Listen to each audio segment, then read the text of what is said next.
Oui, on a besoin visage pour voir aussi, hein, de temps en temps, les yeux. De retour sur Télécréole. Ce soir. Ça va Elle dit toujours. arrête d'être invisible. C'est bon, on est en direct également sur TikTok, les amis, pour ce dimanche soir. Voilà. Donc le rendez-vous jeu, avant de poursuivre avec le sujet de ce soir, on va y arriver.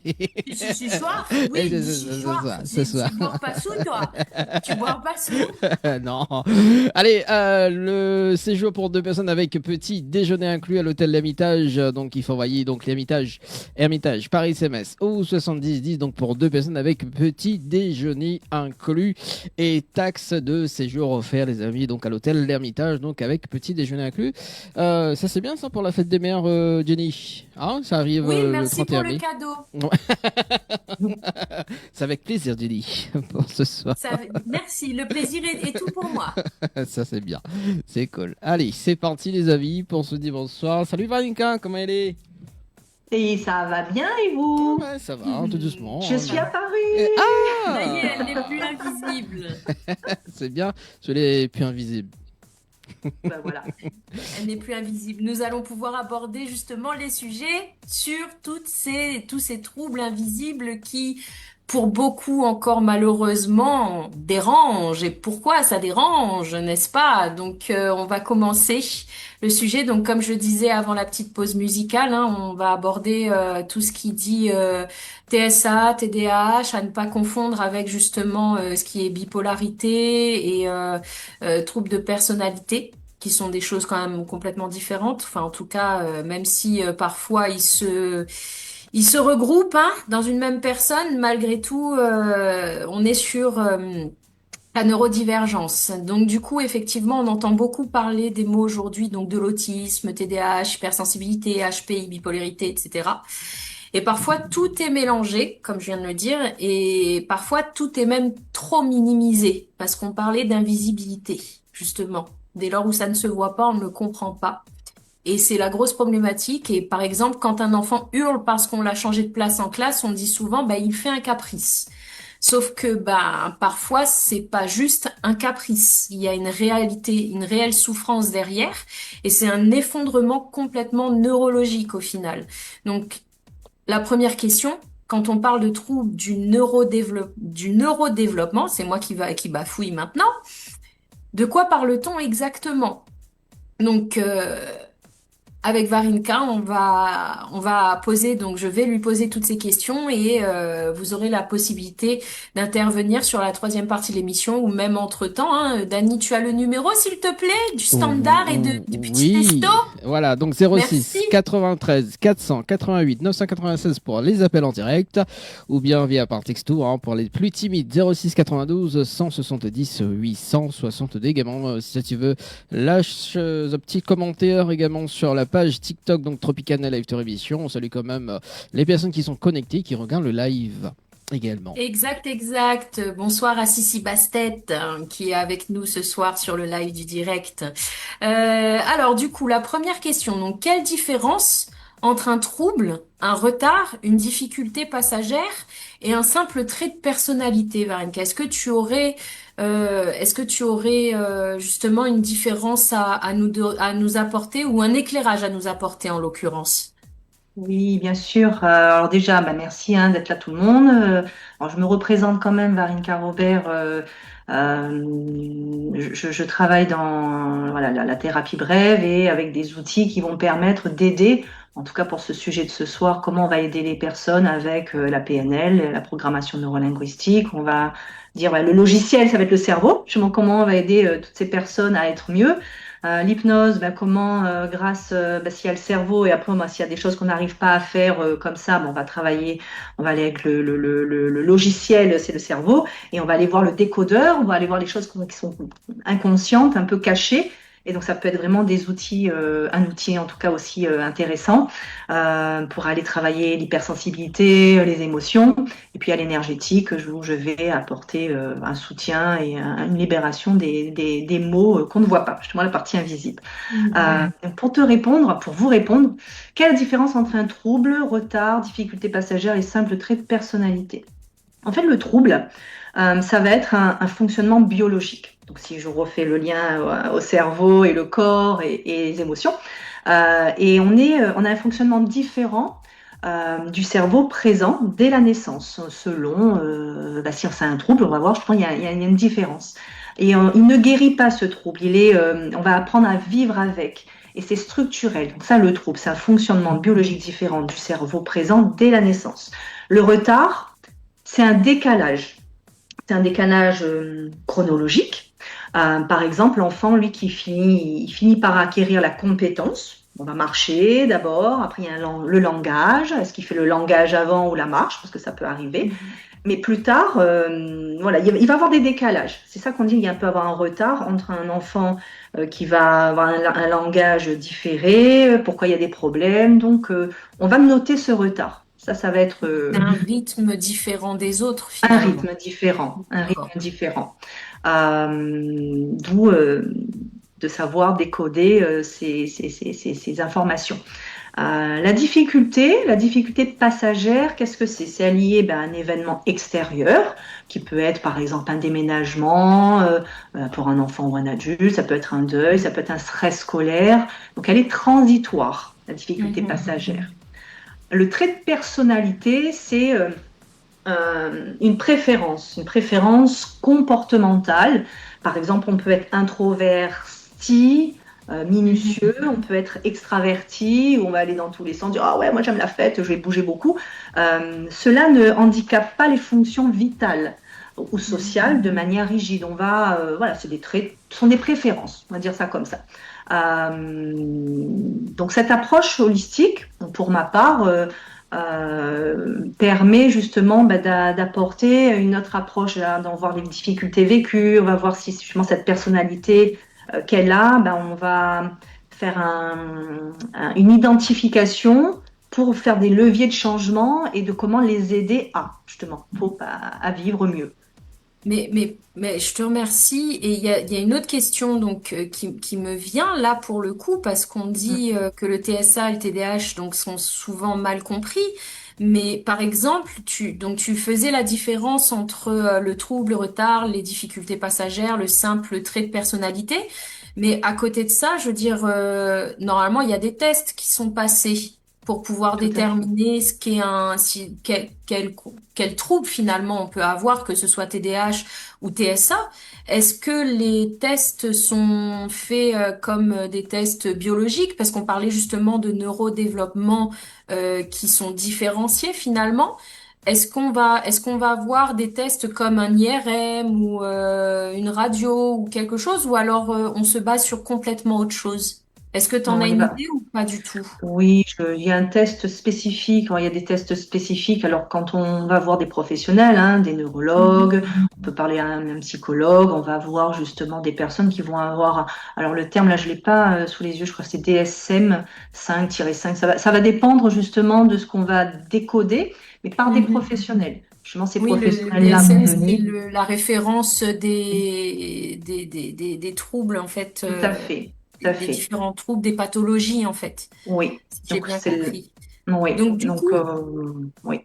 pourquoi est-ce que le TSA et le TDAH sont-ils souvent mal compris au final? Il y a une confusion. Il y a une confusion qui vient principalement et on parlait de l'invisible tout à l'heure, c'est l'invisibilité et la stigmatisation qu'on peut avoir. Donc, par exemple, l'invisibilité, qu'est-ce que c'est? Contrairement à un handicap moteur, rien ne se voit physiquement. On peut interpréter les comportements. Par exemple, si un enfant va avoir une crise, ou un adulte, une inattention, ça c'est on ne voit pas. Ça peut être une crise interne, donc justement les états internes, et on peut être dans l'inattention, on peut faire une crise externe, et on pourrait dire cette invisibilité, c'est mal compris parce qu'on pourrait dire oh, ça c'est un manque de volonté, c'est un problème d'éducation, voilà, on est un enfant mal élevé, il n'a pas de règles, il est hyperactif, il aime jouer trop vite, il est dans la lune. Voilà, on peut entendre ça. Donc c'est vraiment l'invisibilité. Il y a dans le mal compris, on va prendre aussi justement ce prisme du comportement. vous savez, on juge l'action. Il bouge trop, ce que je venais de dire. Il ne regarde pas dans les yeux, il est dans la lune. Donc voilà, c'est le prisme du comportement. Et on va pas comprendre le besoin sensoriel, ça va être vraiment important ce mot, le sensoriel ou le neurologique sous-jacent. Voilà. Alors, il faut savoir que la science avance et le public aussi reste souvent sur des clichés. Donc c'est bien aussi de se renseigner, hein, les clichés de l'autisme, de l'autiste. On disait souvent, hein, je me rappelle moi de mon époque, hein, je suis née en 80, donc on parlait des autistes, on disait bah, c'était des génies. On pourrait dire ah, c'est des génies cachés, ils savent faire comme ça. Vous savez, on parlait aussi de ils sont parle de génie, hein, j'ai le mot, je cherche le mot j'ai pas le mot, désolée. Ah non, c'est pas grave, ça arrive. Oui, des génies, ce sont des génies, des... Ah, il viendra pas ce mot ce soir. Non, il y a des moments comme ça arrive. On Ah, arrive voilà. pas, les mots ne viennent Hypersensible, pas. trop sensible. Qu'est-ce qu'on ne dit pas sur justement ce sensoriel qu'on ne connaît pas? Donc on le voit pas, on ne le voit pas. Donc cet invisible est important de le rendre visible. C'est vraiment ce qu'on veut faire ce soir pour comprendre que avant de juger, avant de dire quelque chose, avant de dénoncer et de pointer du doigt et de stigmatiser, soyons à l'écoute, soyons dans le non-verbal, savoir, c'est le travail justement, la programmation neurolinguistique, c'est ça, on apprend à décoder le non-verbal et c'est puissant, c'est vraiment puissant et ça permet de ramener de l'apaisement. Oui, évidemment. C'est quand on sait finalement qu'on arrive à trouver donc les solutions, les outils. Et j'ai là sur TikTok donc en direct Sissi qui nous demande si le mot que tu cherchais c'était pas surdoué. Oui, c'est ça. Voilà, voilà. On est est une grande gagnante. Merci Sissi. surdoué. Oui, c'est ça. La surdouance, la fameuse surdouance qui parfois est mal comprise également. Quand même, pour rappeler, hein, je fais quand même un petit tour d'horizon. Le TSA, donc c'est le trouble du spectre autistique, et le TDAH, donc trouble du déficit de l'attention avec ou sans hyperactivité, donc le H avec ou sans le H. Donc juste pour un petit rappel pour ceux qui nous regardent et qui ne connaissent pas nécessairement, mais je suppose que si vous nous regardez, c'est que vous avez une idée de ce que c'est. J'ai envie de dire, donc le TSA touche surtout donc la communication sociale, les interactions avec les autres, la compréhension des codes sociaux implicites, la flexibilité mentale, le comportement répétitif, les intérêts spécifiques et la gestion sensorielle. Donc on va dire que c'est plus ou moins tout ce qu'il y a dedans, hein. Je pense que c'est pas exhaustif, mais après, si on utilise le mot spectre, il me semble que c'est aussi pour dire qu'il y a différents niveaux au niveau de l'autisme, c'est bien ça? Tout à fait. Il y a plusieurs formes d'autisme. On va avoir un autisme des enfants qui pourront parler, hein, ils peuvent parler. Il y en a qui sont complètement dans du non-verbal, hein, total. Ils peuvent, voilà, ils vont pas parler. Donc voilà, est-ce qu'un enfant autiste est forcément non-verbal? Ben, pas du tout. Pas systématiquement. Pas systématiquement, parce que justement, ce que je disais, certains parlent très tôt, justement. C'est là où on dit que tout à l'heure on parlait de retard ou pas, hein. Il y a un décalage. Moi, je parlerais plutôt de décalage. Il y a des enfants qui parlent très tôt. Il y a des enfants à 1 an, même des fois, voilà, tout petits, ils ont un vocabulaire extrêmement soutenu et parfois appelés petits professeurs. C'est pour exemple qu'on disait tout à l'heure les surdoués, les petits génies. D'autres vont avoir un langage moins facile, je dirais pas difficile, moins facile, qui peine et ça va justement impliciter apprendre à parler avec eux et voilà. Et tout à l'heure je parlais du non-verbal. Donc Oui. voilà les clichés, s'il vous plaît. Il y en a plein. Non, on pourrait en parler indéfiniment, je pense très clairement. Tout comme le TDAH, donc je disais avec ou sans H. Oui, Quand je dis avec ou sans H, je le précise parce qu'effectivement, merci à notre spectatrice sur TikTok qui nous dit bien que le H, en fait, l'hyperactivité n'est parfois pas visible à l'extérieur, mais oui, est complètement à à l'intérieur, en l'intérieur, fait. Donc tout le à fait. H n'est pas, ça ne veut pas dire qu'il n'existe pas, ça veut juste dire qu'il est à l'interne. Donc merci pour cette précision. Et effectivement, donc pour rappel ou pour préciser ce qu'est un TDAH, puisque j'ai précisé ce qu'était un TSA, donc un TDAH, trouble du déficit de l'attention avec l'hyperactivité donc à l'interne et ou à l'externe, voire les deux parfois.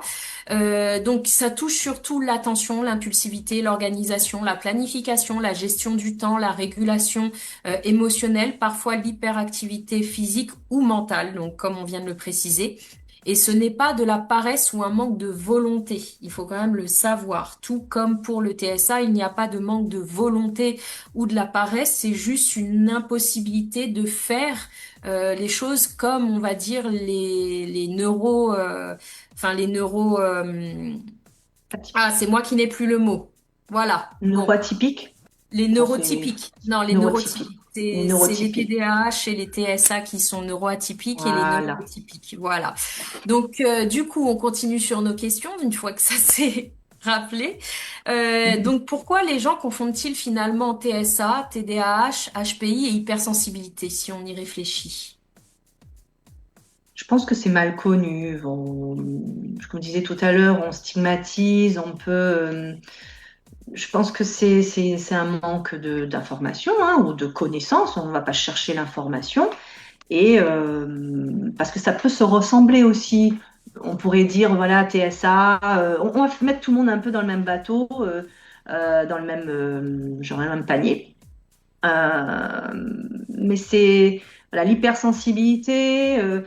Est-ce que quelqu'un qui est hypersensible, par exemple, on a un TDAH, donc avec l'hypersensibilité, donc le A avec hypersensibilité, par exemple, je donne un exemple. La lumière, Mhm. la lumière, un néon. Parce que j'en parle et je pense à quelqu'un ce soir parce qu'elle m'en a parlé lors d'une émission, d'une formation, et elle m'en avait parlé. Donc c'est le néon qui peut par exemple grésiller, Mhm. peut être vécu comme une douleur physique pour voilà, je dirais un TSA. Alors que quelqu'un qui peut être hyperactif, bah, ça peut être, voilà, dire, bon, je l'ai vu, il tourne la tête, ça peut peut-être même l'exciter. Et on va avoir une différenciation de ressenti, du sensoriel. Ça va être vraiment le sensoriel est vraiment important. Le bruit, la lumière, les odeurs, les imprévus, comment on va réagir. Et je crois que, je vais reprendre, rappelez-vous le film Rain Man, ça vous parle? Avec, Oui, c'est de ma génération, donc oui. ah, voilà, voilà, Pour voilà. Dany, je ne sais pas. Dany, je sais pas.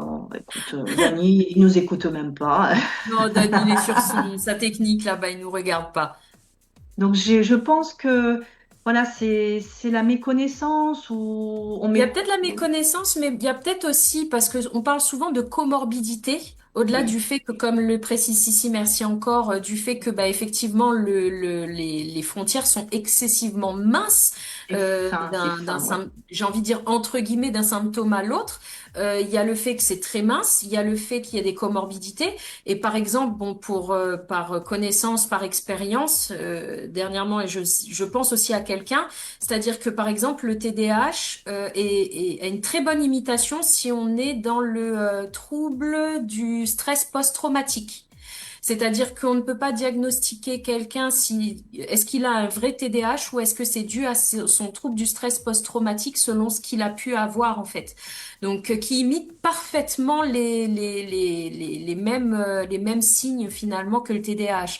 Donc est-ce que finalement il n'y a pas cette complication-là qui fait que bah, c'est toujours déjà l'invisible, mais le fait qu'il y ait les frontières qui soient minces, mais en plus le fait qu'on puisse en cumuler plusieurs. Est-ce que finalement c'est pas ça qui fait qu'on est dans une problématique quand même assez forte et où même les professionnels finalement sont un peu perdus aussi à leur tour. Et alors à ce moment-là, comment est-ce qu'on fait? Justement, parce que là, en effet, les plusieurs troubles en même temps, on peut en avoir. On peut avoir le cerveau, ce soir, décidément, le cerveau neuroatypique qui suit rarement une seule ligne. Il est fréquent de cumuler, par exemple, le TDAH et le trouble 10, par exemple, la dyslexie. La dyslexie qui va être justement, c'est la lecture. Ça pourrait être, généralement avec la dyslexie, on va avoir la dysorthographie, donc l'orthographe. Mhm. Ça peut être un TSA et un TDAH, donc qui est très fréquent.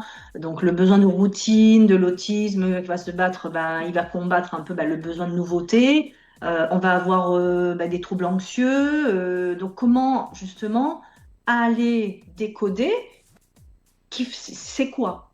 Mm. C'est quoi? C'est Mais qui vit? C'est quoi?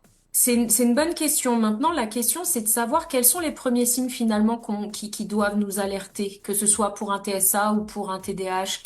Selon toi, quels seraient les premiers signes où on devrait se dire, ah, peut-être que... Moi, en termes de signes, je pense que ça va être, ça peut être, je dirais, l'impulsivité est là, l'inattention, l'hyperactivité. Les signes qui ne trompent pas, ça peut être l'épuisement en fin de journée, si l'enfant explose en rentrant de la maison. Je saurais pas dire parce que là, je dirais, moi, j'ai envie de dire, j'attendrai celle qui y a la dame qui va venir Témoignage? présenter Oui. Myriam, qui donnera son avis, son vécu surtout. Euh, les ressources qu'il n'a plus, euh, j'ai envie de dire, La souffrance, peut-être. ça va être vraiment un cumul parce que des fois, on va garder, hein, l'enfant va pouvoir garder ou l'adulte. Parce que je vous donne un exemple. Cette semaine, j'étais en formation. La stagiaire que j'ai, son mari a été diagnostiqué TDAH là, il n'y a que 3 mois. Donc il Mhm. a âge, hein, il a 45 ans. Et aujourd'hui, il peut justement se dire, bon, ouais. Mais là, il comprend que son impulsivité, Mhm. euh, il y a beaucoup de choses qui vont être camouflées hein, dans notre éducation. Il n'a pas fallu, il faut surtout pas montrer ses émotions. Donc, on a appris à ne pas dire les choses, à ne pas montrer. Quels sont les signes? Si on a appris à ne pas montrer, comment on peut comprendre les signes? Est-ce que Ça, c'est pas la souffrance de la personne, finalement, oui, le la souffrance. dénominateur commun, finalement, ce serait peut-être la souffrance, mais effectivement, si la personne ne parle pas, ne s'exprime pas, c'est Comment? beaucoup plus compliqué. Comment est-ce qu'on pourrait? Comment le corps, ça va être des signes extérieurs. Ça peut être, vous savez, les gens vont avoir des réactions corporelles. Ça peut avoir du trouble du langage. Il peut avoir, je vous parlais d'impulsivité, c'est vraiment le changement d'humeur. Ça n'arrive pas qu'aux femmes, hein, d'avoir les Ah troubles non. d'humeur qui changent. Euh, Et encore, je fais une parenthèse, il faut savoir si c'est une réalité et vous me corrigez si je me trompe, mais il faut savoir que lorsque les femmes ont leurs troubles de l'humeur, hein, souvent associés au fait qu'elles sont dans une période donc délicate de chaque mois, hein, période menstruelle, il semblerait que ce soit des hormones plutôt masculins. Donc, les je suis pas oestrogènes. certaine que ça concerne que les femmes, hein. Voilà. Non, non, non, non. Je pense pas non plus. La testostérone. Merci. J'ai vraiment ma co-animatrice avec moi. Je suis en train de suivre en même temps ce qu'elle écrit. Elle le dit hein, elle-même, les neuro-atypiques souffrent énormément dans cette société qui n'est pas faite pour nous, clairement. Et donc elle confirme ce que je disais, ce que j'avançais sur la période menstruelle, que bah, c'est de la testostérone. Donc on a Oui, il beau y a dire le que les femmes testostérone. ont leur période, mais finalement c'est pas nous qui avons un problème d'émotion, hein, si on regarde bien. En tout cas, voilà. Mais oui, c'est intéressant d'effectivement de pouvoir parler, de pouvoir aborder tout ça, puisque finalement, l'Organisation mondiale de la santé estime qu'environ une personne sur 127 dans le monde est concernée par un trouble du spectre de l'autisme. Donc, c'est quand même assez énorme. Il me semble qu'en France, c'était 700 000 de mémoire après avec mes recherches. Donc, c'est un chiffre quand même assez énorme, je trouve, hein, personnellement. Après, je peux me tromper.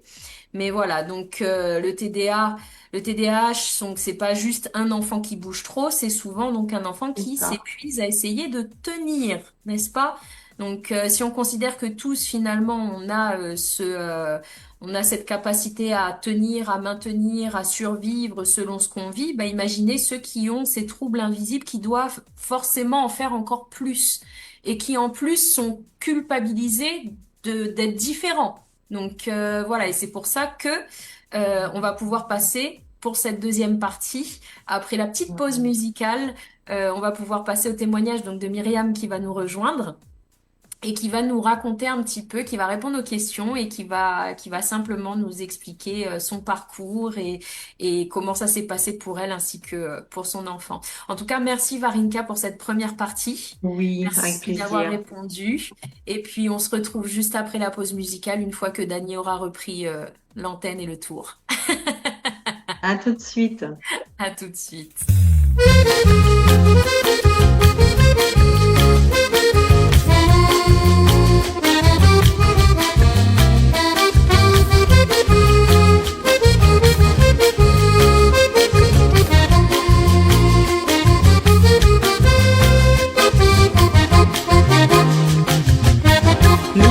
Raconte-moi mon histoire, cette histoire mon peuple enchaîné, la rive par bateau entassé, laine silence, sans bouger.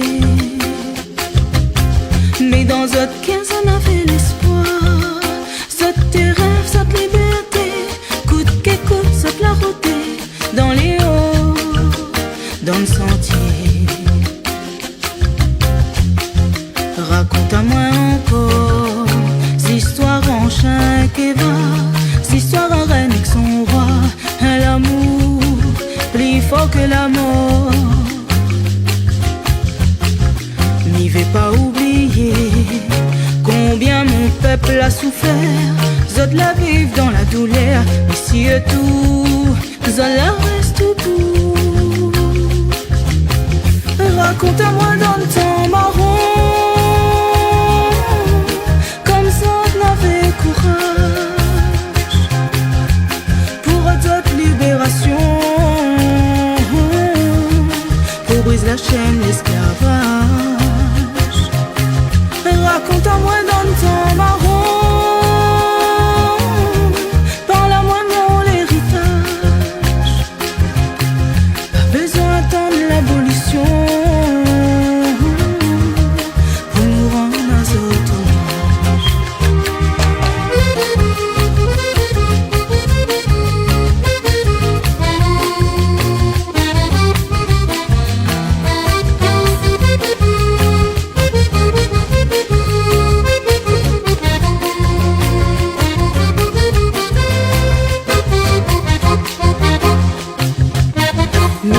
Raconte-moi mon histoire, c'est histoire mon peuple révolté, fatigué, travaille sans arrêt dans le soleil, un journée.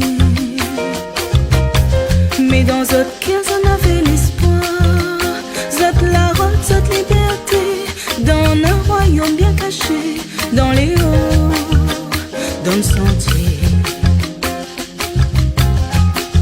Raconte-moi encore l'histoire en chien qui va, l'histoire en reine avec son roi, l'amour plus fort que la mort. N'y vais pas oublier combien mon peuple a souffert, zot la vivent dans la douleur, mais si tout, zot la reste tout. Raconte-moi dans le temps marron, comme ça n'avait courage pour notre libération, pour briser la chaîne l'esclavage. Raconte-moi dans le temps marron, parle-moi mon héritage. Pas besoin d'attendre l'abolition pour nous rendre autonomes. Faut nous rendre autonomes.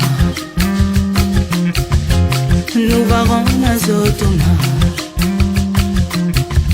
Faut nous rendre autonomes. Nous va rendre autonomes. faut nous rendre un autre hommage.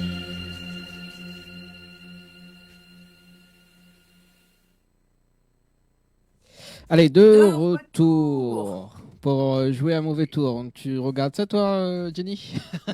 Non, je regardais pas, je comprenais pas.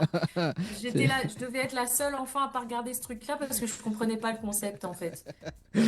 Ah là là. Bon, allez, c'est parti. C'est reparti avec Jenny ce soir. Dote-les bien sur Non, Télécréole. Et bien, si. non, non. Je m'en vais.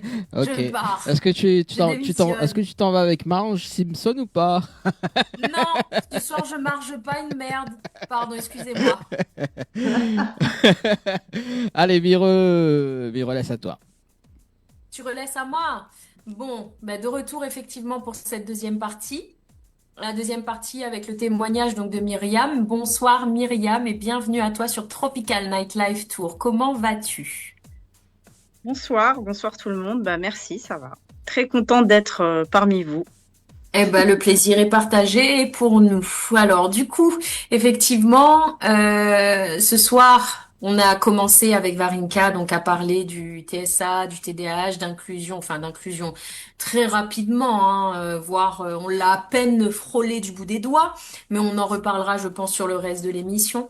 Et derrière les diagnostics, il y a effectivement des parents, donc toi, Myriam, qui parfois, en plus d'être face à des troubles invisibles, vous faites face aussi à des combats tout aussi invisibles, finalement, qui n'ont pas la reconnaissance qui devrait être celle de dire qu'il y a une existence hein, à part entière, tout simplement. Tu es donc maman d'Adam. D'un an, donc cet enfant a 12 ans et demi. Les premiers signes sont apparus vers ses 2 ans et demi et le diagnostic officiel est arrivé vers ses 5 ans. Entre les deux, l'attente, les doutes, l'école, les droits parfois non respectés et surtout le combat d'une maman, donc de toi, Myriam. Donc Myriam, avant le diagnostic, il y a toujours ce moment où une maman sent qu'il y a quelque chose de différent. Qu'est-ce qui t'a alerté chez Adam? Dis-nous tout. Alors, c'était plutôt la famille autour. Ce n'était pas moi. Mhm. Moi, je faisais pas trop attention, Mhm. mais la famille autour remarquait des choses. D'accord. Donc, alors moi, mis à part le fait qu'il ne regardait pas dans les yeux par moment et qu'il ne répondait pas peut-être quand on l'appelait, euh, je faisais pas trop attention. Peut-être que j'avais pas envie de faire attention aussi. Mhm. Bon, après, qu'est-ce qui nous a alertés? C'est le regard et puis les comportements stéréotypés. Oui. Donc, il tournait beaucoup sur lui-même, surtout quand il y avait l'aspirateur. Et Mhm. il suivait les lignes hein, aussi. Il suivait les lignes. Voilà. Et D'accord. c'était très souvent quand même. D'accord, d'accord. Et Et mis à part ça, j'aimerais quand même préciser que oui. pourquoi aussi ça m'a pas plus alertée, parce qu'en fait, je le précise, c'est important de le dire, qu'il a eu quand même un développement normal, dans le sens où il a été propre vers ses 2 ans, 2 ans et demi, comme tous les enfants. Il a Mhm. marché à pratiquement 1 an, ce qui n'est pas le cas d'autres profils Bien qui sûr. ont déjà ces retards-là. Donc, pour ça j'ai pas plus prêté attention que ça. D'accord, ok.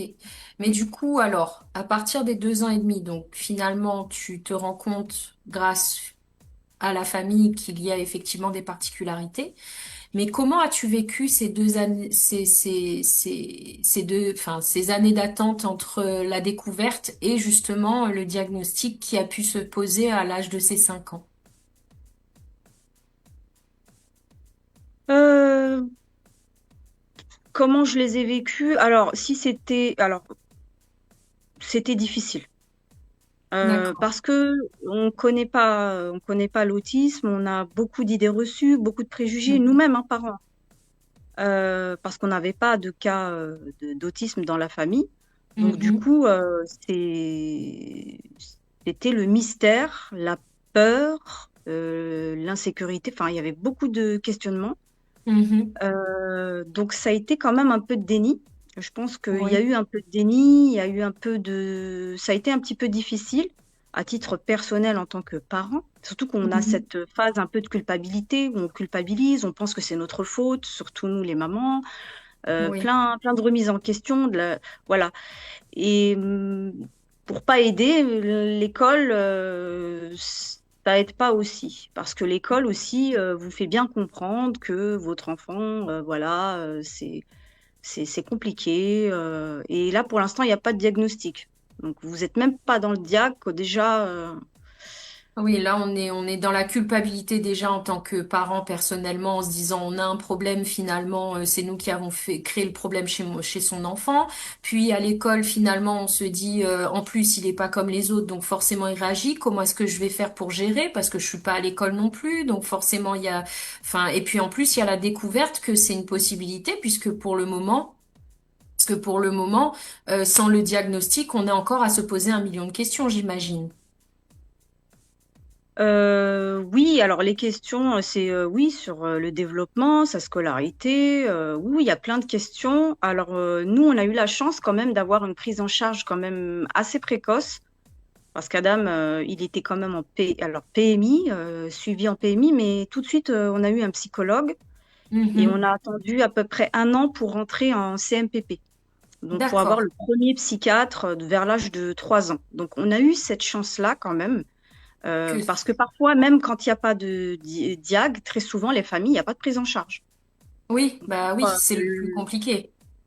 En tout cas, Exactement. nous, je sais qu'à La Réunion et pareil, enfin, je sais que la métropole peut-être a eu est plus réactive, hein, peut-être ou peut-être pas, je ne sais pas. En tout cas, dans ton parcours là, on sent qu'il y a quand même une certaine réactivité, même si le parcours reste quand même relativement dur. C'est vrai qu'ici, nous, à La Réunion, il y a quand même un ralentissement parce qu'avant de pouvoir justement trouver le bon professionnel et notamment donc sur TikTok, Sissi nous précise, hein, elle par exemple. Euh, on pense souvent que c'est de notre faute à cause des autres et certains professionnels, notamment ici, on peut se retrouver confronté à des professionnels qui eux-mêmes nous culpabilisent. Donc c'est vrai que d'un endroit à l'autre, des fois malheureusement, ça c'est très différent. Mais justement, dès lors où il y a eu cette prise en charge du CMPP et un professionnel a pu faire le nécessaire. Une fois que le diagnostic, donc d'une certaine manière, j'ai envie de dire, a été posé verbalement, est-ce que ça a été un choc ou un soulagement pour toi? Non, ça n'a pas été un choc parce qu'on s'y attendait. C'est Mhm. pas comme si on attendait le suspense, non, je pense qu'on s'y attendait, mais le diagnostic, c'est un soulagement par contre pour les droits. Parce que D'accord. tant qu'on n'a pas de diagnostic, on n'est pas l'handicap n'est pas Mhm. reconnu, donc il n'y a pas Mhm. de droit au niveau scolaire. Mais pas qu'au niveau D'accord. scolaire, même en dehors de l'école, voilà, il y a comme l'accessibilité à certains lieux. Mais du coup, ça change beaucoup de choses au niveau de l'école. Nous, c'était le jour et la nuit. D'accord. Ah oui, donc ça a fait la différence. Mais du coup, ça fait également la différence au niveau de la maternelle, c'est-à-dire qu'est-ce qui fonctionnait bien en maternelle pour lui finalement? Alors, qu'est-ce qui fonctionnait bien pour lui? C'est déjà, en tant que parent, on était beaucoup dans l'échange. Mhm. Donc, ça fonctionnait parce que, je précise, on est dans l'échange. On Mhm. collabore avec l'équipe pédagogique. Et D'accord. l'équipe Donc, pédagogique, oui. ça soulage. En fait, D'accord. quand on a ces échanges-là, voilà, l'enfant, son profil sensoriel, parce qu'à un moment donné, on commence à connaître notre enfant, hein, et puis bah, on n'hésite pas à partager avec les différents instituteurs chaque année. Donc, Mhm. que- nous, on était beaucoup dans l'échange, et du coup, Mhm. je ne sais pas si je dois le préciser, Mhm. mais je pense que ce qui nous a aussi sauvés, et Mhm. je n'ai pas honte de le dire, c'est que notre enfant, il n'a pas de trouble du comportement. D'accord. C'est un enfant quand même qui est sage. Donc, D'accord. on ne vous cherche pas trop de problèmes. À partir du D'accord. moment où l'enfant, il développe des troubles du comportement, C'est plus agressifs, compliqué et tout délicat. ça, ouh là là, là, vous pouvez même échanger, faire ce que vous voulez. Je pense que ça devient difficile. Pareil, donc je fais une petite parenthèse hein, pour le public qui est en train de nous regarder. Surtout si vous avez vécu ou si vous vivez ce genre de situation, n'hésitez surtout pas à nous contacter sur la troisième partie de la soirée hein, qui arrive après le témoignage de Myriam, pour pouvoir nous témoigner si vous, effectivement, vous avez un enfant qui a en plus donc du TSA, qui a ces troubles du comportement, comment est-ce que vous avez géré, comment est-ce que vous avez fait pour pouvoir vivre justement ça en extérieur avec justement les professionnels, que ce soit tant à l'école, que ce soit tant dans les structures d'accueil, etc. N'hésitez surtout pas à appeler. Dani, petit rappel du numéro, s'il te plaît. Oui, bien sûr, Jenny. Oui, mais bien attends, moi à appeler le numéro, en tout cas, donc à rappeler le numéro du standard, donc 06 93 488 996, 06 93 488 996, ou bien via les textos 06 92 170 862, ou bien sur TikTok également, donc un petit peu là, un petit commentaire, comme il dit, hein, avec Sissi, c'est ça, hein, Sissi. C'est ça. C'est ça, voilà, qui est très réactif en tout cas. Ah oui, c'est un sujet qui la touche vraiment profondément puisque elle-même, elle est parent d'une petite puce à qui je fais coucou, qui a un TSA, un TDAH, qui a des 10 également associés et voilà. Et donc du coup, c'est un sujet. Enfin, elle a deux enfants hein, et les deux ont des particularités, des super pouvoirs comme j'aime le dire. Et effectivement, elle a ce même combat que toi, Myriam, mais nous, c'est au niveau donc de l'île de la Réunion où c'est un combat qui est autre, mais qui est quand même bien présent malheureusement. Donc Elle voilà, en tout peut, cas, merci à elle de nous si, suivre et merci à tous d'ailleurs de nous suivre et de nous regarder ce soir. si elle Donc pour peut, continuer, si elle peut oui, nous appeler, c'est avec plaisir hein, qu'elle peut justement donner son petit témoignage en direct. Hein. Ça peut être en sympa aussi. direct, oui, soit maintenant, soit en troisième Ouais, partie, plus en troisième troisième partie. partie Voilà, vers comme ça, voilà, si 21h30. tu peux nous contacter. Voilà. Exactement. Donc on va continuer avec Myriam qui est avec nous pour le témoignage. Donc du coup effectivement donc ça allait plutôt bien puisque comme tu le disais effectivement ton enfant n'a pas de trouble de comportement finalement et c'est là où c'est intéressant de pouvoir communiquer avec les professionnels, les enseignants, etc. puisque finalement ça fonctionne. Bon malheureusement je sais pas et je ne le souhaite à personne. On se retrouve parfois face à des enseignants qui eux-mêmes sont complètement démunis. Et là, c'est plus problématique avec ou sans trouble du comportement, c'est très très problématique. Comme on disait en première partie, hein, des fois malheureusement ignorer ou ne pas connaître suffisamment ses particularités, ça rend les choses beaucoup plus compliquées à gérer au quotidien.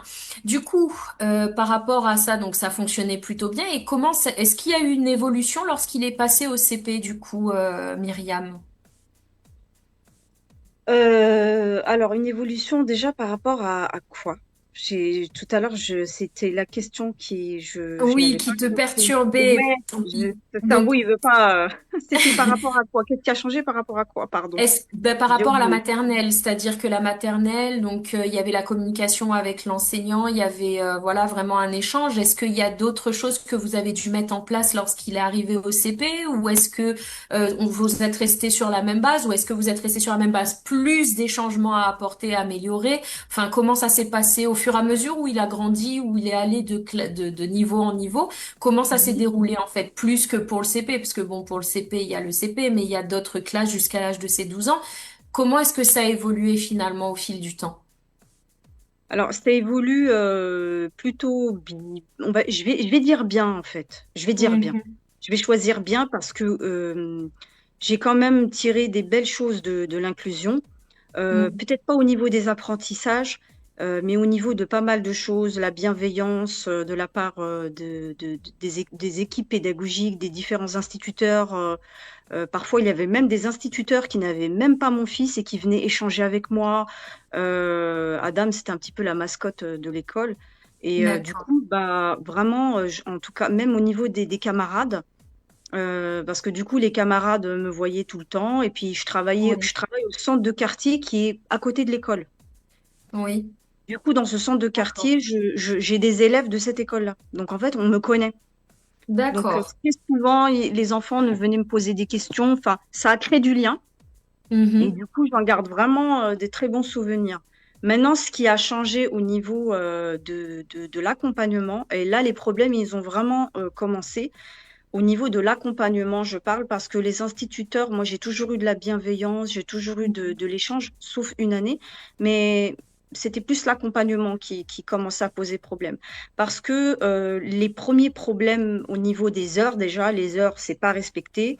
On n'a pas Mhm. notre quota d'heures. La MDPH, donc la Maison départementale des personnes handicapées, nous délivre des heures d'accompagnement individuel.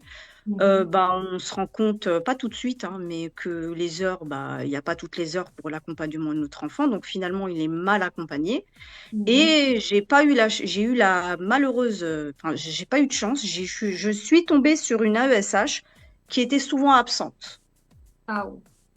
Ouais. Ah, Et l'institutrice, quand le midi, je venais récupérer mon enfant, elle venait en panique me dire, je n'ai pas eu l'AESH ce matin, donc. Et c'était très souvent, et juste avant le confinement. En plus, c'était l'année du Covid. Donc, ah oui. le CP, ça a été la superbe année. D'accord. Mais du coup, comment est-ce que, quand tu l'as découvert, comment est-ce que ça s'est passé? Est-ce qu'il y a eu une intervention particulière? Qui Non, est-ce qu'on va voir dans ces cas-là si ça se c'est passe comme l'en- ça? alors c'est l'enseignant référent handicap. Mhm. Alors moi, j'ai pas perdu de temps. Je lui ai envoyé des mails. Il faisait la sourde oreille. Donc du Mhm. coup, on m'a donné un numéro et j'ai contacté la référente handicap à la FCPE, donc la Fédération des parents d'élèves. Et on m'a dit, c'est D'accord. elle que tu dois voir. Elle va t'aider dans tes démarches. Mhm. Et du coup, j'ai été la voir et ça a été mise en demeure, mise en demeure. Ah euh, oui. Bah oui, on passe par des procédures juridiques comme ça, mais j'ai eu ce que je voulais. Au final, au bout de 4 5 mois, j'ai eu ce que je voulais, on m'a changé d'AESH. D'accord. Ça a mis quand même 4 5 mois Voilà. et pendant ces 4 5 mois, ça a été pour Adam ou alors ça a été compliqué? Comment est-ce qu'il a vécu ça, lui? Lui, il réalise pas trop, mais par contre, il y a eu le confinement. Donc, si vous voulez, c'était vraiment l'année du confinement. On n'a pas eu d'école pendant 2 mois. Donc, D'accord. et la nouvelle AESH est arrivée juste avant le déconfinement. C'est-à-dire qu'on m'a D'accord. appelé, on m'a dit, Adam, il peut venir un petit temps, en tout cas, parce que quand même, il fait partie des élèves à besoins particuliers. Oui. Donc, même si c'était encore le confinement, mais on me disait, non, il faut qu'il vienne. Comme ça, il va faire connaissance avec sa nouvelle AESH, donc l'accompagnante d'enfants en situation d'handicap. Mais c'est quand même extraordinaire de se dire que, il y a une notification MDPH pour une AESH individuelle et qui faille autant se battre pour des droits qui vous sont dus en fait. C'est quand même incroyable. Comment est-ce que tu as, enfin, je veux dire, dès lors où tu as vu qu'effectivement il y avait cette problématique et que tu avais des droits, tu allais te renseigner ou alors tout ça tu l'avais déjà cherché en amont? Comment est-ce que tu as procédé? Parce que, enfin, je suis désolée, j'ai plein de questions qui me viennent en même temps. Donc, je calme mon mental et on revient, on se recentre. En fait, ici, le parcours, c'est un parcours du combattant au niveau de la MDPH. Donc, je ne sais pas si en métropole, c'est le même parcours. Comment ça se passe déjà, ne serait-ce que pour avoir les notifications et la validation de la MDPH? Est-ce que c'est un combat ou est-ce que ça va relativement vite? Non, non, ça va pas vite, parce que déjà, le dossier, il fait mal à la tête. C'est un dossier de 20 Ouais. pages. Et Waouh. franchement, ah oui, oui, il faut des bilans, faut des comptes rendus, faut le remplir. Et parfois, le remplir, c'est des paragraphes, il faut tout Mhm. justifier. Et Oui, oui. c'est quand même, déjà, le dossier, il est compliqué. Ensuite, il y a l'envoi du dossier, il y a le délai d'attente. Et on est en attente de la validation de la MDPH. Mais entre ce délai d'attente-là et la validation, il y a quand même des 6 mois, 4 6 mois d'attente. Alors maintenant, ça commence un petit peu c'est un petit peu moins peut-être, mais pour nous, les parents, c'est toujours long, hein. On aimerait tellement que tout aille vite, mais on est dans le département du 93. Donc 93, c'est des départements où il y a beaucoup de demandes. C'est très long. Mhm. Ça reste néanmoins très très long, oui, parce que nous, c'est le Ah oui, parcours oui. du combattant et effectivement, à un moment donné, finalement, qu'on soit en métropole ou qu'on soit à La Réunion, le combat reste le même. Et ça, c'est pas rassurant parce qu'en 2026, je pense que à un moment donné, effectivement, faudrait que ce soit différent, surtout quand on a des droits et que ces droits sont ce qui nous est dû au final, hein. À un moment donné, il faut qu'on arrête de se battre. Tu as Sissi qui te remercie de parler de ce combat, qui est le dossier de MDPH, parce qu'effectivement, ce n'est pas simple et parfois même c'est refusé, parce qu'il y en a, c'est pas accepté du premier coup, malheureusement, hein. Donc ça, il faut le savoir. À quel moment, en fait, tu as compris que tu devais connaître toi-même tes droits les droits de ton enfant? C'est dès lors où il y a eu cet AESH qui n'était pas là, ou ça a été un autre moment? Alors, ça a été le point de départ, ça a été cet AESH-là qui posait problème. Parce que quand j'ai D'accord. été voir la référente handicap, Pascal, elle me dit clairement, bon Myriam, je préfère te prévenir, je vais t'aider, je vais t'apprendre, parce qu'après le but c'est qu'après toi tu puisses te débrouiller toute seule. Mhm. Et moi j'avais envie de connaître. Vraiment le paradoxe il est là, c'est que quand tu connais tes droits, tu plonges dedans, c'est hyper intéressant. Mhm. Et du coup tu t'armes un petit peu. Et elle m'a dit, bon, je te préviens, par contre, c'est pas fini. Mhm. Oui. Prépare-toi, ça va durer toute la scolarité. C'est-à-dire, là, ton fils, il est au CP, prépare-toi jusqu'au bac. Waouh. Prépare-toi jusqu'au la terminale. Je te préviens, c'est le début. C'est pour ça que il faut te dire que ça va être un combat permanent. Il y a des années, ça va un peu se calmer, des années où ça va reprendre, mais Mhm. vraiment, il faut que tu te prépares. Elle m'a fait une préparation psychologique à côté de ça. Ah oui. Et, et du coup, il y a un déclic.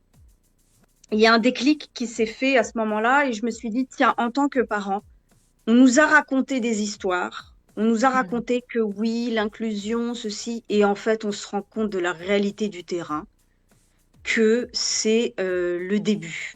C'est le début et que soit on décide de baisser les bras et voilà, de se laisser, on part, Écrasé. voilà, ou soit on se dit, bon, il va falloir que je sois forte, et puis de tout ça, de toute façon, je vais apprendre des choses, et voilà, c'est un mental, hein, il y a beaucoup de mental hein, derrière. Faut être endurant, faut être un sportif de haut niveau, a priori, de ce que je comprends. Mais justement, tu dis ça comme ça, c'est un combat du quotidien et ce n'est que le début. Et, C'est ça. et finalement, moi, ce que j'entends, c'est, on a quand même l'impression que autour de toi, donc on venait te parler, tu étais connu par rapport à ça. Est-ce que tu as eu l'impression de former finalement un peu les professionnels de scolarité finalement? Ou même au niveau des enfants, on parle d'inclusion. Est-ce que ton enfant a été bien reçu par rapport aux élèves ou enfin voilà, est-ce que tu veux bien nous raconter justement tout ce parcours les difficultés que vous avez pu rencontrer tant au niveau de l'enseignement, tant au niveau des enfants, de cette inclusion? Peux-tu nous raconter tout ça, s'il te plaît? Bon, je vais essayer d'être brève parce que si je commence à raconter, je serai là toute la nuit. Donc, j'essaie de pas trop c'est vraiment, je vais résumer. Oui. Euh, Chaque année, c'est rebelote. Chaque année, nouvel instituteur ou nouvelle institutrice. Donc, chaque année, on recommence. Ça, c'est épuisant déjà. Et en plus, moi, Adam, il a toujours été la première expérience de chaque instituteur. Chaque année, on me disait, c'est la première fois que j'ai ce profil-là. C'est la première fois que j'ai un autiste. C'est la première fois. Donc déjà, ça nous rassure pas.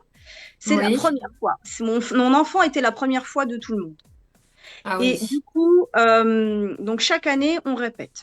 Mhm. Donc, c'est dès le début d'année, on se prépare et en plus, en tant que parent, on stresse. On se dit, est-ce qu'on va tomber sur quelqu'un, on va pouvoir échanger? Est-ce qu'on va tomber sur quelqu'un de bienveillant? J'ai tout le temps connu la bienveillance, l'échange.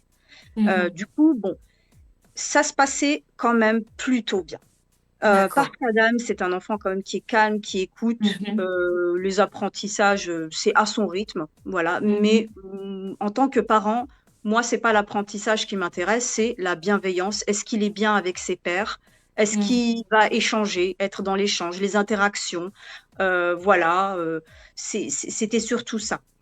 L'environnement aussi, l'environnement où il était. Et ensuite, on peut parler d'apprentissage qui était, je pense, il a appris à son rythme, mais il a appris. Parce qu'il était quand même en inclusion ordinaire. Mhm. La seule problématique que j'ai rencontrée, enfin la deuxième grande problématique après l'AESH, c'était à la CE2.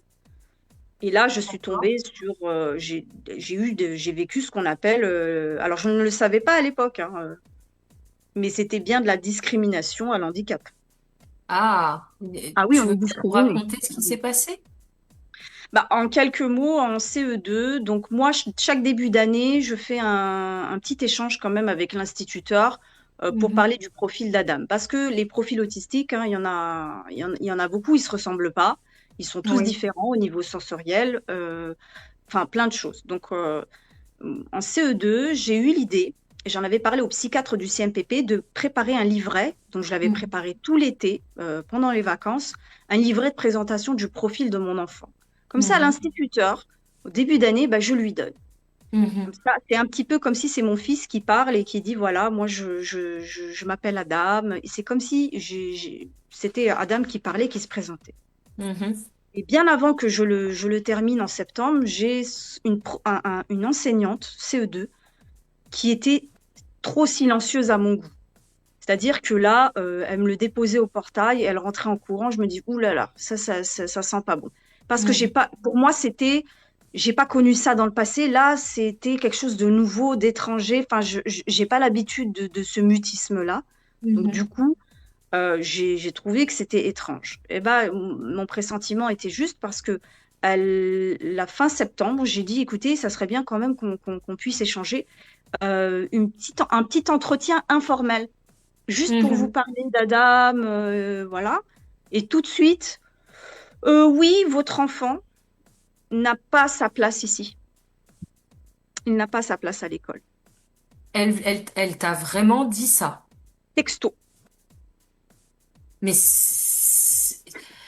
ok, et ça me révolte. Je suis Ouais. révoltée d'entendre ce genre de choses. J'imagine comment tu as dû vivre ce moment-là avec le choc, la stupéfaction et l'énervement au final. Enfin, waouh! Comment Alors, peut-on on dire réalise ce pas. genre de Non, non, non, choses? je réalisais pas. En fait, on n'y croit pas parce que j'ai pas l'habitude de ce genre de réaction. Pour moi, c'était vraiment quelque chose de nouveau. Oui. Et du coup, je suis restée silencieuse et je lui dis, on m'a jamais dit ça. Son psychiatre qui le suit depuis l'âge de 3 ans, qui a quand même 30 ans dans l'autisme, ne m'a jamais. Enfin, même lui, qui est donc spécialiste, Oui, oui. et en qui je fais confiance, avec qui ça se passe super bien, je le précise quand même, parce que peut-être qu'il y en a qui n'ont pas Moi, j'avais une très bonne expérience avec le psy de mon fils, Mhm. il m'a jamais dit ça. Et du coup, bah, elle me dit oui, mais j'ai parlé à une amie, donc je pense que et là, je lui ai dit. Et en fait, dans ma tête, je me dis, donc en fait, elle sort de sa fonction d'institutrice pour. Mhm. Elle est diagnosticienne maintenant, donc elle me donne Oui, des conseils. Donc elle oui, sort oui. de ses fonctions finalement. Et du Oui. coup, bah, je lui dis, oui, vous me parlez de quoi? IME, un institut médico-éducatif, je connais très bien, oui, c'est ça. Elle me dit, oui, oui, c'est ça dont je parle, mais en même temps, elle pensait être tombée sur une maman qu'elle pouvait un petit peu. Et du coup, j'ai dit, écoutez, non, c'est pas ce qui a été décidé avec le psychiatre. Enfin, voilà, Mais elle me dit, on en reparlera, on en reparlera. Donc moi, j'ai pas dormi de la nuit, j'ai passé une nuit blanche, les yeux ouverts, hein, en tant que parent. Quand on vous balance ça, que votre enfant, il a pas sa place, enfin, c'est très discriminant. Et Mhm. du coup, je sentais il allait être rejeté. Enfin, je me suis dit, quelle année je vais passer avec cette institutrice? Ce qui s'est passé, c'est qu'à ce moment-là, je lui ai dit, je vous laisse quand même le livret de présentation de mon enfant. Donc elle me dit, oui, oui, je le prends quand même. Donc elle l'a pris. Et moi, j'ai décidé d'en parler au directeur. Je me suis dit, Ah, je vais pas le laisser faire. Je vais c'est pas le c'est- laisser faire. c'est Elle ce n'a que pas le j'allais droit. demander. Oui, oui, C'est, oui. Pascal, qui m'accompagnait à l'époque, m'a dit, Myriam, ça, c'est de la discrimination. Faut pas que tu te laisses faire. Tu sais que tu peux aller jusqu'à porter plainte, hein. Ça peut aller très loin. Bon, moi, je m'imaginais pas aller exactement. jusque-là, mais. Et en fait, le lendemain midi, elle revient en courant. Et elle me dit, Madame Saadi, enfin, je peux vous parler. Écoutez, j'ai lu votre livret. Je m'excuse. Tout de suite, elle s'est excusée. Et donc là, elle me dit, je comprends mieux. Je lui dis, vous m'avez même pas laissé le temps de vous présenter, de Oui, c'est faire ça. cet entretien. Elle me dit, écoutez, il a sa place. Mais en fait, elle est passée D'un extrême à l'autre. Et voilà. Et donc, elle m'a dit, par contre, j'ai appris que vous alliez voir le directeur. Je voulais savoir pourquoi. J'ai dit, j'ai besoin de parler au directeur, de faire connaissance avec le nouveau directeur. Comme j'allais, en fait, j'ai vu qu'elle avait, elle était redescendue. Je me suis dit, bon, je vais redescendre aussi. Mhm. Du coup, l'année s'est plutôt bien passée, à ma grande surprise. Et je Oui. lui ai dit, je l'ai rassurée, je lui ai dit, de toute façon, en fait, si, elle a compris que j'avais pas une posture, j'avais une posture de je vais te donner des choses, tu n'es pas toute seule, et je sais qu'avec du recul, elle avait besoin d'aide, plus qu'autre chose. Oui, en fait, c'est là je pense que c'est là le plus compliqué et le plus dur, c'est de se dire qu'on a effectivement devant nous des personnes qui finalement sont complètement effrayées, hein. On sait ce que la peur peut provoquer chez l'être humain, et malheureusement, s'il n'y a pas de communication, tu le dis toi-même au départ, hein, la communication est primordiale pour pouvoir avancer et ne pas avancer à l'aveugle, chacun de son côté, puisque en plus, il faut quand même le comprendre et le savoir pour ceux qui sont dans l'éducation nationale, c'est de la coparentalité en fait, hein. On est sur de la coéducation, on est sur, enfin plus que de la coparentalité, excusez-moi. Ne me tapez pas dessus pour ceux qui me connaissent. C'est de la coéducation et effectivement la coéducation est primordiale dans l'éducation nationale. Ça fait partie des compétences spécifiques et les compétences communes des enseignants et pour ceux qui sont en collège et en lycée, des CPE. Donc, il faut quand même savoir que les équipes sont censées justement être ouvertes au dialogue, à la discussion. Et malheureusement, bah, derrière cette institution, il y a des êtres humains qui ont leurs craintes, qui ont leurs peurs et qui ne s'y connaissent malheureusement pas et qui n'ont pas forcément le réflexe d'aller chercher ou de connaître ou de savoir. Donc, du coup, c'est vrai que par rapport à tout ça, ça peut créer ce genre de tension. Et heureusement que effectivement ce petit livre qui est une idée absolument fabuleuse et merveilleuse, merci parce que du coup ça inspire pour le reste, pour ceux qui écoutent, ceux et celles qui écoutent, hein, je pense que c'est très inspirant autant pour le TSA, le TDAH ou la 10 ou les 10 pardon. Donc vraiment formidable comme idée, merci Myriam pour ça. Donc ça c'est les remerciements de notre Sissi qui est à l'écoute et au taquet avec nous. Et effectivement, donc savoir que ben on n'est pas tout seul, que ce soit tant les parents ou tant les enseignants, on n'est pas tout seul en fait. Il faut parler, il faut communiquer. Si tu devais, j'ai envie de dire, enfin. Quelle phrase tu aimerais, et je pense qu'on pourra clôturer là-dessus avant la pause musicale, mais s'il y avait une phrase que tu aimerais que chaque enseignant entende, ce serait laquelle, finalement, par rapport à ton vécu, par rapport à tout ça? S'il y avait une phrase. Euh, Là, comme ça, je sais qu'il y en aura d'autres qui vont venir après, mais là, comme ça, tout de suite, je dirais qu'ils n'aient pas peur, qu'ils ne sont pas tout seuls. D'accord. C'est-à-dire que moi, la phrase que je leur disais tout le temps en début d'année, et ils le savaient très bien, c'est que je suis au courant qu'on ne vous donne pas de moyens. Je suis là pour vous apporter ce que je peux vous apporter déjà en tant que parent, vous outiller. Et à partir de là, dès qu'ils savent qu'ils peuvent compter sur le parent, qu'il y a de l'échange, du dialogue, il y a une sortie, on prépare l'enfant, etc. Enfin, c'était nickel. Ok. Mais en tout cas, je te remercie Myriam. En troisième partie, on va pouvoir donc voir l'interaction avec le public si effectivement on a des appels ou on pourra continuer sur les questions parce qu'effectivement, il semblerait que tu aies une association qui est née d'une urgence. Donc, ce serait bien que tu nous apportes ces éléments-là en troisième partie.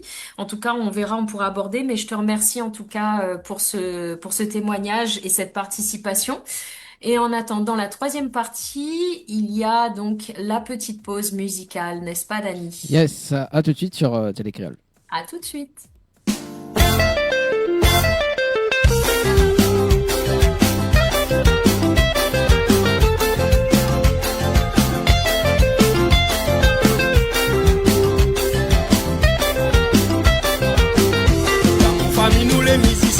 Comme la rivière, ils suivent la source depuis l'ancienne génération. Tradition là, il coule dans mon vin. Au nom de nous bons anciens, Mi prend le flambeau pour lève ces gars-là. Il suffit mina le bon tempo. Ma monte azote, comment il défoule dans les hauts. Dans simplicité, dans la bonne humeur. Mi vient poussant de mon Sega. Aujourd'hui il arrive là pour amuser. T'inquiète pas, il est là pour ambiancer. Les gars, y'a la famille ensemble, réunis ensemble à Zodi. La réunion est là, mais ça m'y doute pas. Esté ami envoie mon Sega. Je monte Sega là dans les coques, dans sa lit, et m'a donné encore. Si côté, madame, les à la sonner pour amuser. Je monte Sega là dans les coques, déroule la lit, et n'aura encore. Si côté, monsieur, et nous va donner pâté. Je monte ces gars-là dans les coques, dans sa lit, et m'a donné encore. Si côté, madame, les à la sonner pour amuser.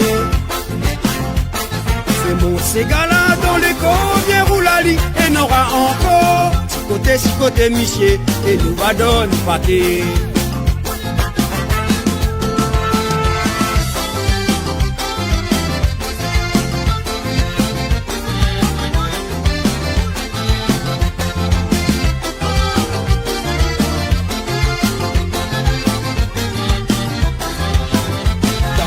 Nous les musiciens, comme la rivière, ils suivent la source. Depuis l'ancienne génération, tradition là, il coule dans mon vin.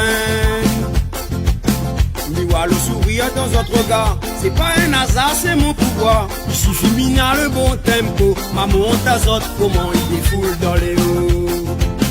Dans simplicité, dans la bonne humeur, il vient poussant de mon Sega. Quand il arrive là pour amuser, t'inquiète pas, il est là pour ambiancer. Quand la voix bonnes anciens y appelle, dans lequel la musique y prend les ailes. On les tout ensemble, mi rallume l'espoir, on ramène la lumière sous les dents de fait noir. Je monte ces gars-là dans les coques, dans sa lit, et m'a donné encore. Si côté, madame, les à la sonner pour amuser. Je monte ces gars-là dans les coques, bien roule la lit, et n'aura encore. Si côté, monsieur, et nous va donner pâté. Je monte ces gars-là dans les coques, dans sa lit, et m'a donné encore. Si côté, madame, les à la sonner pour amuser. Je monte ces gars-là dans les coques, bien roule la lit, et n'aura encore. Si côté, monsieur, et nous va donner pâté. Je monte ces gars-là dans les coques, dans sa lit, et m'a donné encore. Si côté, madame, les à la sonner pour amuser. Je monte ces gars-là dans les coques, bien roule la lit, et n'aura encore. Si côté, monsieur, et nous va donner pâté.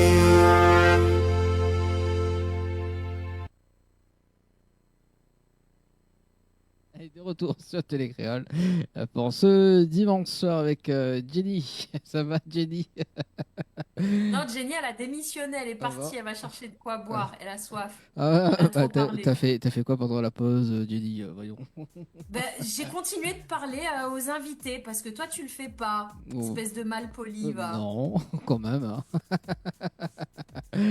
Ah là là là là. Bon, pour ceux ou celles qui souhaitent appeler pour ce soir, donc 06 93 488 996, 06 93 488 996, ou sinon via par SMS, donc 06 92 170 862.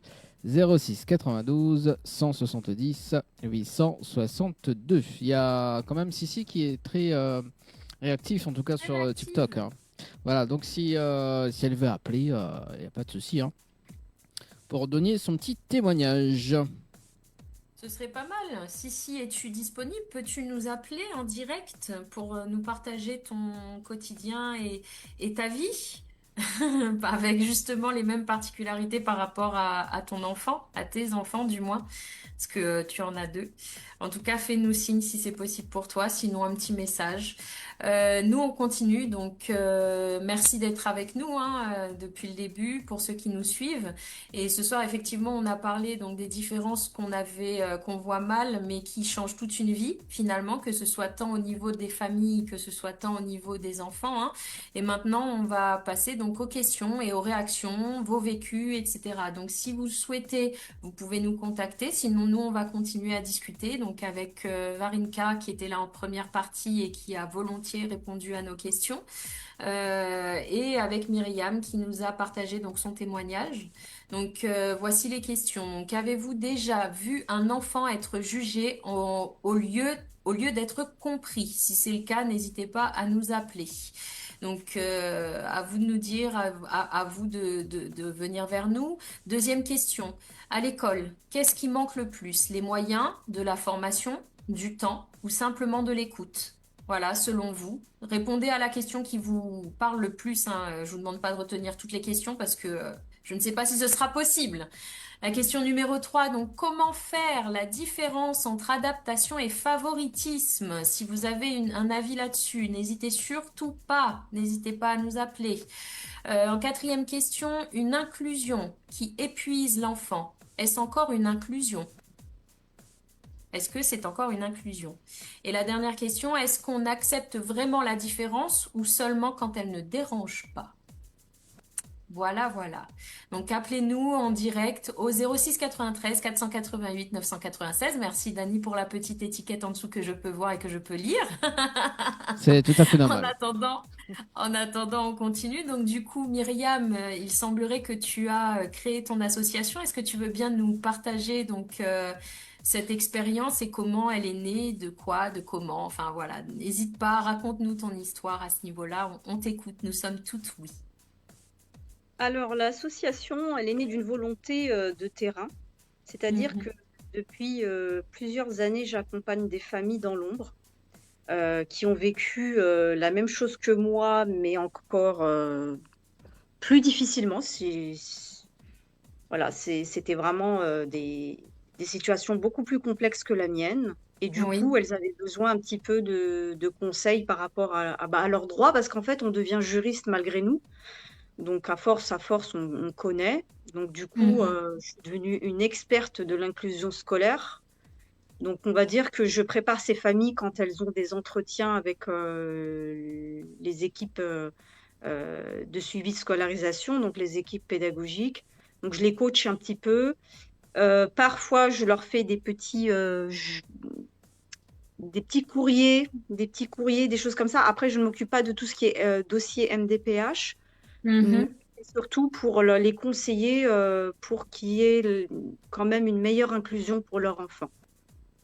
Parce que D'accord. parfois, elles rencontrent des problématiques qui sont assez conséquentes pour l'enfant. Et du coup, on fait appel à moi pour calmer le jeu. Voilà. D'accord. Et D'accord. l'association, pour en revenir à l'association, pardon, je pense que j'ai voulu officialiser tout ça.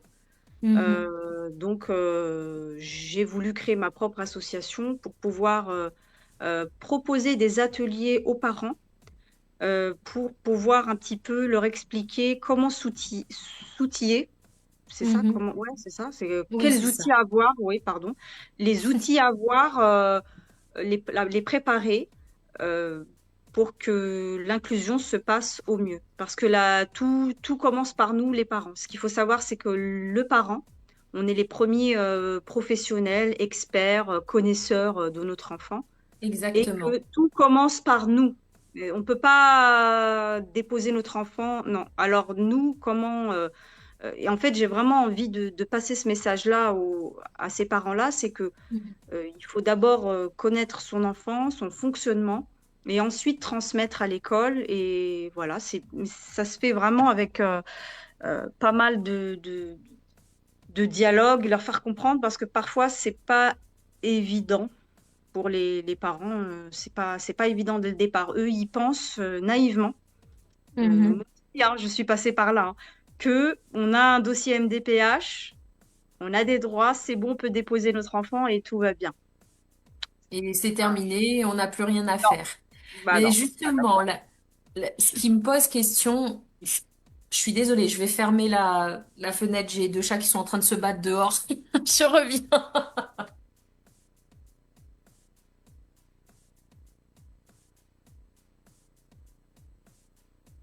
Je suis désolée, les aléas du direct, hein, malheureusement. Donc du coup, oui, dans cette mesure-là, parce qu'on pense souvent que ça y est, c'est terminé, on a fini, alors que le combat ne fait que commencer.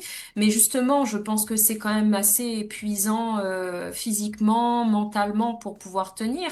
Et là, moi, ma question, c'est justement, Varinka, euh, est-ce que, est-ce que tu accompagnes et est-ce qu'il y a possibilité d'accompagner ces familles?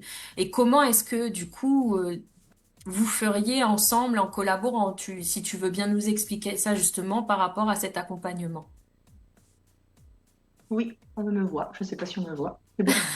Voilà. Oui, mais c'est tout à fait ça. C'est bon, je vais laisser bien évidemment la Myriam m'expliquer, mais c'est tout ce qu'elle dit, c'est ça, c'est que j'ai en effet en accompagnement des parents, principalement, parce que l'enfant il va venir quand je travaille en collaboration avec une graphothérapeute, ça va être des professionnels de l'accompagnement, ça va être justement de dire, bah voilà, j'ai l'enfant, comment tu peux l'aider et comment tu vas aider le parent, parce que elle disait très bien comment c'est pas évident mentalement et physiquement, c'est toi qui disais ça, Jenny, je vais les aider avec les techniques, les miennes, de pouvoir dire, bah, on va décabler peut-être cette charge émotionnelle.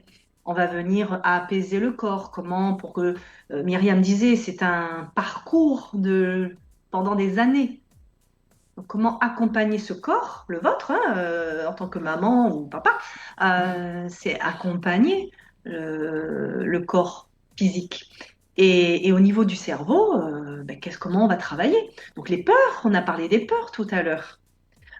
Donc toutes ces fonctions, je les ai pour pouvoir venir apaiser, donner de l'énergie, amener un autre regard, faire des formations.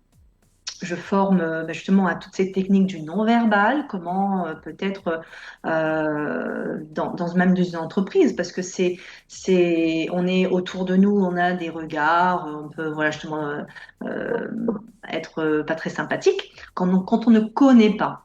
Donc vraiment, je vais aider ce regard des autres, amener à réduire l'impact du stress quand on va avoir des crises, même le parent pourrait lui-même aussi avoir du TDAH, parce que justement, c'est l'enfant qui est détecté, et puis c'est le parent derrière, dit, finalement, moi aussi. Alors, si lui aussi lâche, vous imaginez bien que là, on est sur une systémie aussi familiale où ça va être moins facile. Donc, je vais accompagner dans ce domaine pour apaiser, libérer les tensions, amener de la communication, amener de l'échange. Parfois, le conjoint peut être aussi moins présent.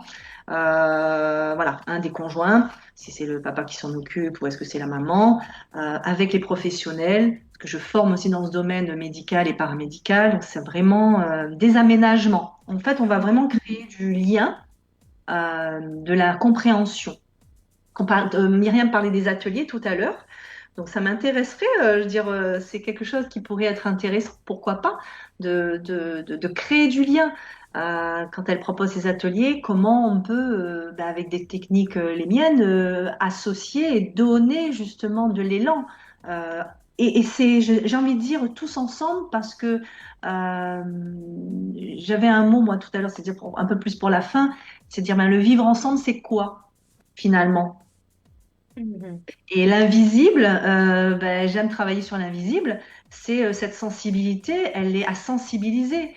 Si on ne le fait pas, qui le fera? Donc on C'est est ça. pour un monde meilleur, un monde, et je dirais de plus en plus, c'est comme si qu'on est, je dirais on, parce que je n'ai pas fait le test, mais je pense que j'ai les miens de TDAH.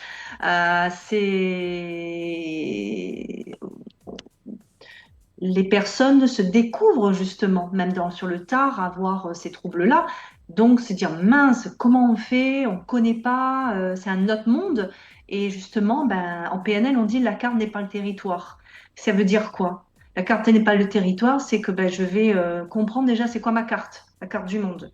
Comment je peux, si on m'imagine, j'ai la carte dans mes mains, je fais un exemple, hein. Ça donne des idées aussi aux téléspectateurs. J'ai une carte dans un plan de la ville. Mais ce plan, il est utile parce que pour savoir me diriger.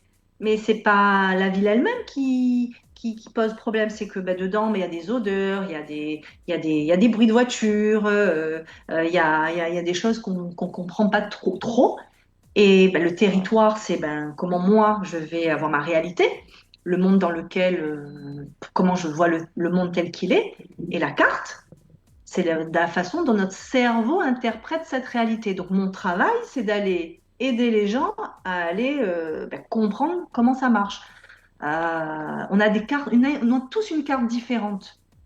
Complètement, On a tous complètement. une carte différente. On, Donc si, Dany, c'est de... on part sur le standard avec oui, allez, on Sissi y va. d'ailleurs. On va sur une nouvelle carte. Sissi, Oui, bonsoir à tous. voilà. Voilà. Est-ce que J'étais en train d'essayer d'écouter attentivement. c'est bon?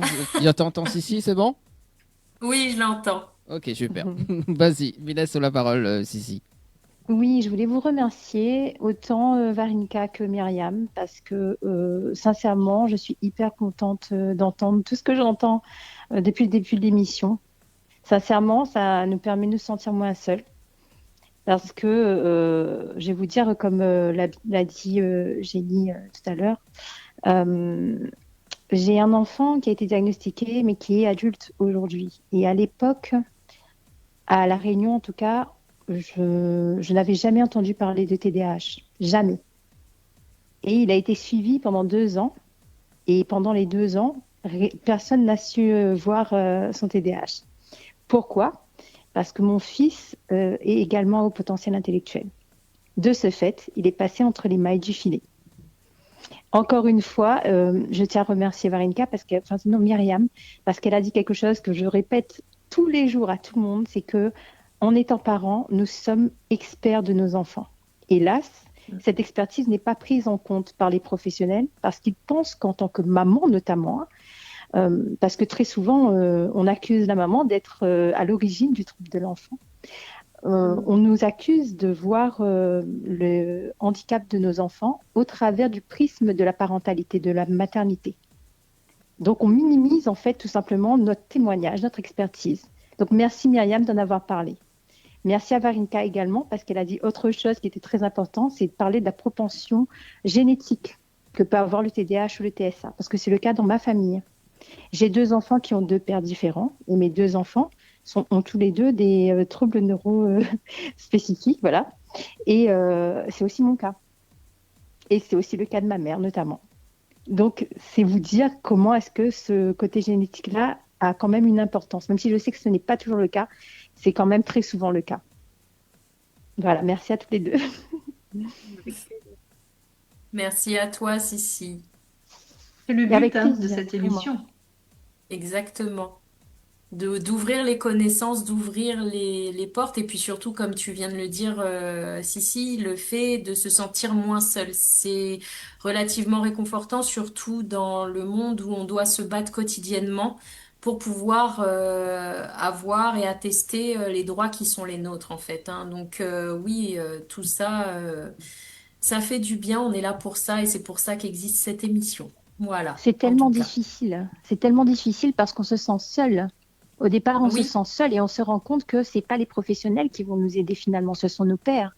Ce sont celles qui vivent la même chose que nous, celles et ceux qui vivent la même chose que nous, qui sont également parents d'enfants avec des neurospécificités.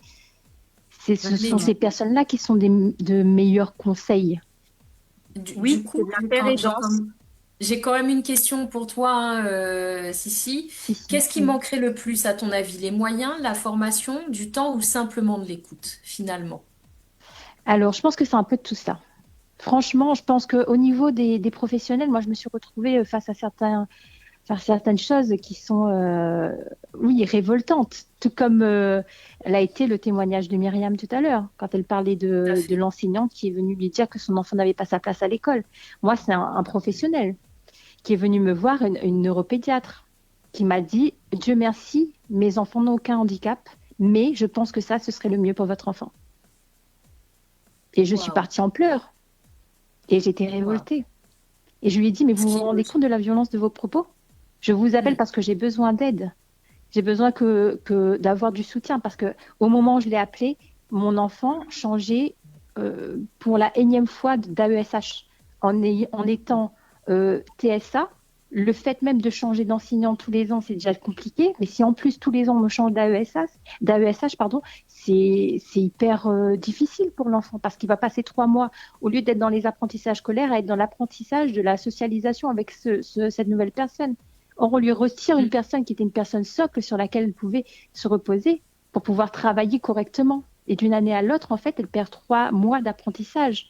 Donc, vous Oui, voyez, c'est vrai un qu'à peu. La Réunion, en tout cas à La Réunion, même en métropole, je pense, il y a un déficit au niveau des AESH. On déshabille Pierre pour aller habiller Jacques et c'est vraiment triste parce que c'est des repères qu'ont les personnes justement notifiées avec une AESH. Multiples ou individuelles et malheureusement à un moment donné on ne peut pas retirer et là c'est une question de moyens au-delà des formations ou de tout simplement d'écoute au final et ça c'est d'une violence sans nom pour les enfants et ça ils le savent Dans parfaitement. dans certaines situations, oui, il y a le manque d'effectifs, le manque de moyens, en effet. Et là, c'est franchement pas de la faute de l'éducation nationale, à proprement Oui, parler, puisque ce oui. sont les décisions du gouvernement qui sont mises en place. Mais dans le cas de notre PIAL, en l'occurrence, il refuse qu'un enfant, parce qu'il y a pas très longtemps, ça se faisait encore. Hein. Dans l'école de ma fille, il y a à peu près 2 ans, il y avait une dame qui était, ça faisait 5 ans qu'elle était avec la même élève. Et c'était une enfant qui avait un handicap moteur. Et au bout des 5 ans, ils ont changé de politique et ils ont décidé de changer tous les ans d'AESH pour que, en fait, c'était ils expliquent ça en disant que les AESH devenaient un peu les employés des parents. Voilà. Donc, ils ont justifié ça comme ça. Or qu'en réalité, je comprends leur politique quelque part de pas, voilà, parce que voilà, il y a ce côté où il faut pas non plus objectifier l'AESH en question. Mais dans certaines situations, et là en l'occurrence dans le cadre de l'autisme, il serait judicieux quand même de garder cette politique où ce serait quand même la même AESH qui resterait, ne serait-ce que par niveau. Maternelle, une AESH, primaire, une AESH, collège, une AESH. Voilà, pour que ça ait du sens pour l'enfant. Lui expliquer, tu es dans cette école, tu auras une AESH, quand tu vas changer d'école, voilà, ce serait plus logique que ça se fasse comme ça. Hélas, les personnes qui travaillent actuellement dans la gestion en fait, des AESH, elles ne prennent pas en compte ces spécificités-là. Et c'est très difficile. Et c'est Après, dans le dommage. cadre... En tout cas, En tout cas, merci beaucoup. On arrive sur la fin. Il est 21h59. C'est passé vraiment très vite. Merci beaucoup, Laetitia, d'avoir Merci à appelé vous. et d'avoir Merci à partagé vous. ton témoignage. Avec plaisir. merci. Bonne soirée. Très très bonne soirée. Merci Cécile. pareillement. Bye bye. Merci. Pour nous, c'est la fin de l'émission. En tout cas, merci Jenny, merci Varenka, merci en tout cas Myriam pour cette émission. Avec plaisir. Et puis Varenka, nous on se donne rendez-vous pour le mois de juillet, directement Oui, sur je le serai plateau. là en présentiel. Ouais. Voilà. Ça sera Quel sujet? Je ne sais pas, mais on je va sais voir. pas. On va toujours de la bonne chose, des bons sujets. Exactement. Voilà. Toujours. Toujours. Bon, allez, très bonne soirée tout le monde sur Merci. Télécréole et puis à dimanche prochain Bonne pour soirée tout le l'émission. monde. Ciao, Bonne bye bye. soirée. Au revoir. Au revoir.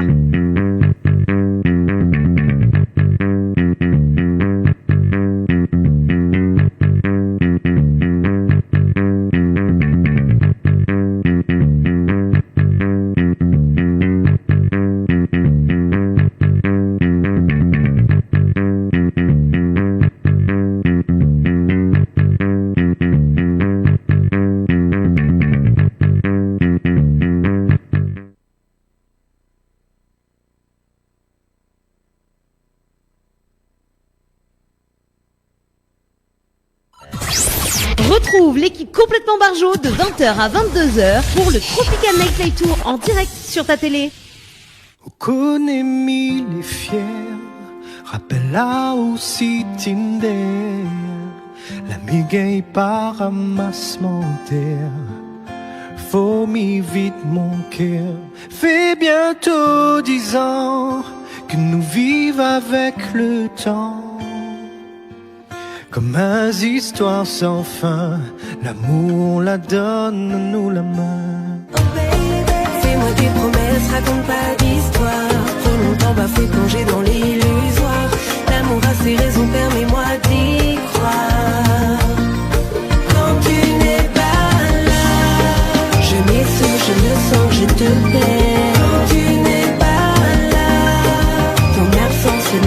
dans tes